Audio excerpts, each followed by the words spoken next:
Doctor Mohammad Rezaul ইসলাম হীরা ১৯৭২ সালের ৯ ফেব্রুয়ারি ঢাকায় জন্মগ্রহণ করেন।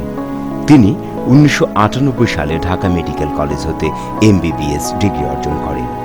এরপর তিনি চর্মরোগে MCPS ও যৌন রোগে FCPS এবং লেজার ও কসমেটিক বিশেষজ্ঞ হিসেবে ইন্ডিয়া হতে FAM ডিগ্রি অর্জন করেন।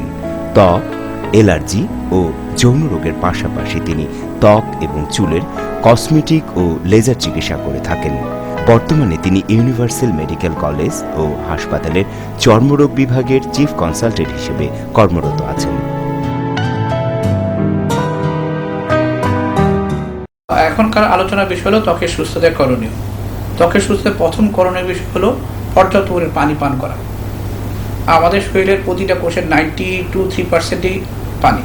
তো সুতরাং আমরা যদি প্রতিদিন অন্তত অ্যাটলিস্ট 7 থেকে 8 গ্লাস, দ্যাট মিনস 2 লিটারের মতো যদি পানি পান করি, তাহলে এটা শরীরের সমস্ত ত্বক সহ সব সিস্টেমের সুস্থতার জন্য অনেক ভালো ভূমিকা রাখে। তাছাড়া নিউট্রিশাস ডায়েটগুলি ইম্পর্টেন্ট, যে হলুদ সবুজ শাকসবজি ফলমূল খাওয়া, যেটা ত্বকের বয়স ধরে রাখতে সহায়তা করে, ত্বকের উজ্জ্বলতা বজায় রাখে বিষয়টা। তৃতীয় বলতে পারেন হলো সান প্রোটেকশান। যেহেতু আমি এর আগে কোনো এক সাক্ষাৎকারে বলেছিলাম, যেহেতু আমাদের এখানে সূর্যটা খুব বেশি তীব্রভাবে পড়ে, আমাদের দেশের কন্ডিশনে সানবার্ন হওয়ার প্রবণতা খুব বেশি। সুতরাং সেই ক্ষেত্রে যত সানবার্ন থেকে আপনি নিজের ত্বককে রক্ষা করতে পারেন, তত আপনার বয়সের ছাপ বা ত্বকের যে বর্ণ সেগুলি অনেক ভালো থাকবে বিষয়টা। সেই ক্ষেত্রে আপনার ত্বকের সাথে সামঞ্জস্যপূর্ণ সানব্লক ইউজ করা। এছাড়া আরেকটা উপদেশ সেটা আমাদের কাছে প্র্যাকটিসে সবসময় আমি দেখেছি, সেটা হলো বিশেষ করে ছেলেদের তুলনায় মেয়েদের মধ্যে এই প্রবণতাটা বেশি দেখা যায়। ত্বকের যত্নে যে যা বলে মুখে তাই মাখে, এটা খুবই একটা বাজে প্রবণতা।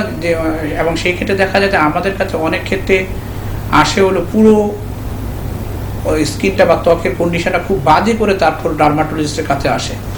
তো এই ক্ষেত্রে আমাদের উপদেশ হলো, আপনার ত্বকের সমস্যায় সবার আগে যেভাবে বলছে সেগুলি না মেখে আমার মনে হয় সবার আগে আপনার ত্বক বিশেষজ্ঞের সাথে পরামর্শ করে সেই অনুপাতে চিকিৎসা নেওয়া। সবাই ভালো থাকবেন।